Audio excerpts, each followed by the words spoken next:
ค่ะขอบ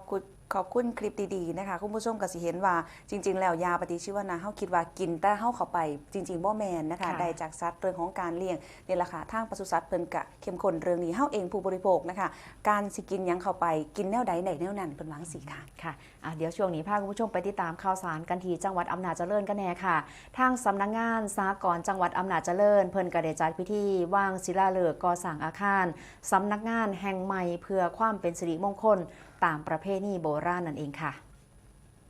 โดยที่บริเวณสถานที่ก่อสร้างอาคารสำนักงานสหกรณ์จังหวัดอำนาจเจริญ พระครูสิริศรีลาวัฒน์ผู้รักษาการแทนเจ้าคณะจังหวัดอำนาจเจริญได้เป็นประธานฝ่ายสงฆ์และก็นายวิสิตศรีสุวรรณอธิบดีกรมส่งเสริมสหกรณ์เป็นประธานฝ่ายคารวาสในพิธีว่างศิลาฤกษ์อาคารสำนักงานสหกรณ์จังหวัดอำนาจเจริญโดยมีนายเสนีสมเขียวหวานรองผู้ว่าราชการจังหวัดอำนาจเจริญพันเอกถาพลอ่อชัยภูมิรองผู้อำนวยการรักษาความมั่นคงภายในจังหวัดอำนาจเจริญ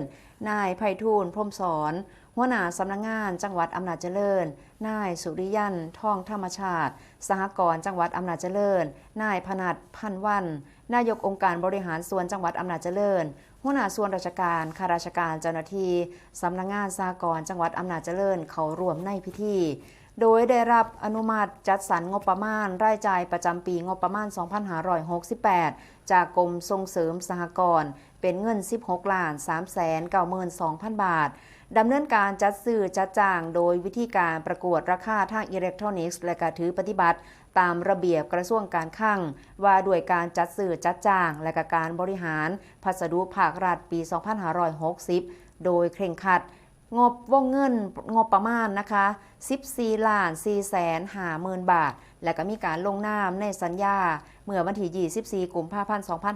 2568 เพื่อความเป็นสิริมงคลและก็เป็นขวัญกำลังใจให้กับบุคลากรของสำนักงานสหกรณ์จังหวัดอำนาจเจริญสำนักงานสหกรณ์จังหวัดอำนาจเจริญก็เลยมีการจัดพิธีว่างศิลาฤกษ์อาคารสำนักงานสหกรณ์จังหวัดอำนาจเจริญตามประเพณีโบราณนั่นเองค่ะ